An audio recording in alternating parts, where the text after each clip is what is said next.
They promised fast internet for everyone in America. Politicians called it the Great Digital Equalizer. Billions of dollars were poured into rural broadband. But here we are, years later, and millions of people in small towns are still paying more for slower internet. Why? Well, there's a secret behind those promises, and one single decision that could cost rural America billions more in the next decade. Stick around. I'll reveal exactly what that decision is at the end of this video. Why this matters. If you live in a big city, you probably don't think about it. Fiber, 5G, fast Wi-Fi everywhere. But out in rural America, people are still buffering videos, losing Zoom calls, and paying premium prices for service that barely meets old-school standards. And it's not just inconvenient, it's holding back businesses, schools, and healthcare. The sad part? The technology to fix it already exists. The money to fix it already exists. So what went wrong? The money promise. In 2021, the federal government launched the BEAD program, short for Broadband Equity, Access, and Deployment. It came with a jaw-dropping $42.45 billion in funding, meant to bring high-speed internet to every unserved and underserved corner of the country. On top of that, another nearly $1 billion was set aside for something called the middle mile, fiber lines that connect rural areas to the larger internet backbone. With that kind of money, you'd think rural America would be blazing fast by now. But the reality, many small towns haven't seen a single cable laid. The real cost problem. Here's the hard truth. Building fast internet in rural areas is expensive, way more expensive than in cities. Laying fiber underground or stringing it on poles costs almost the same per mile whether you're in downtown Denver or a farming town in Kansas. But here's the catch. In a city, that 1 mile of cable might serve 200 homes. In a rural area, it might only serve 5.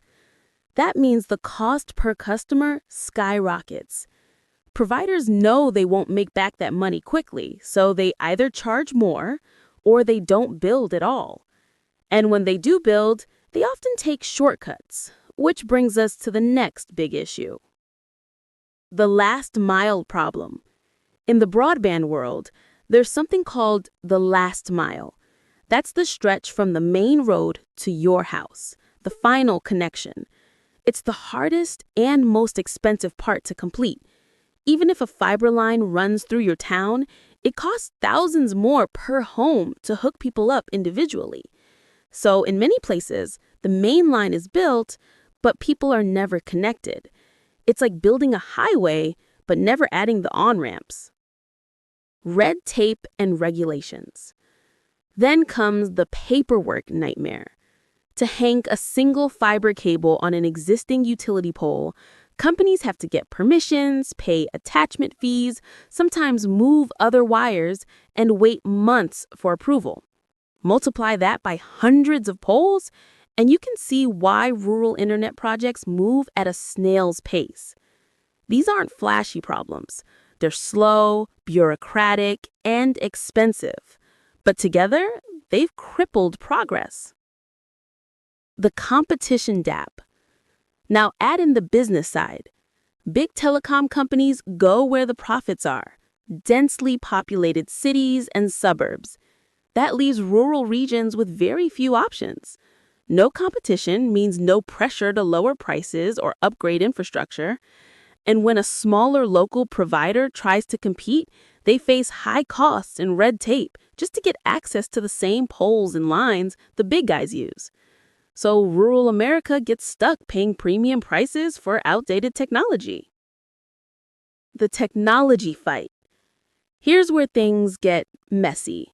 Instead of focusing entirely on fiber, which is the gold standard for long-term high-speed internet, the government made a controversial choice. They called it technology neutral. That means states can spend federal money on cheaper, faster to install options like satellite or fixed wireless instead of fiber. On paper, that sounds fair. In reality, it's risky. Satellite internet might look good now, but it's often slower, more expensive per gigabyte, and unreliable in bad weather. And if billions go towards those temporary fixes, rural Americans could be stuck with second-rate service for decades. The FCC moves the goalposts. Earlier this year, the FCC updated the definition of high-speed internet. It used to be 25 megabits down and 3 megabits up, a standard that's laughable today. Now it's 100 down and 20 up. That change instantly reclassified millions of households as underserved. It's a step in the right direction, but it also exposes how badly the system has failed to keep up. Some companies that claimed they were serving communities now fall below the new bar entirely. The setup for the reveal. So we've got billions in funding, massive red tape, little competition, and policies that reward speed over quality. But the real scam isn't what you think. It's not one company or one crooked politician. It's something bigger, something structural. The reveal, the decision that could cost billions. Here's the truth. The government's choice to make the BEAD program technology neutral may be the most expensive mistake of all. It opens the door for companies to grab federal money for short-term, low-capacity solutions instead of investing in durable, future-proofed fiber. In 10 years, many of those networks will need to be replaced, meaning taxpayers will have to pay again to fix what should have been done right the first time. That's how rural America gets scammed, not through lies, but through shortcuts. So what can you do? If you live in a rural area, make sure your state counts your address as unserved. Support local cooperatives and community broadband projects. They often build real, lasting networks when big corporations won't. And keep asking this question: where did the money go and who really benefited? Because until we demand better, rural America will keep paying more for less, and the promise of fast internet will stay just that, a promise.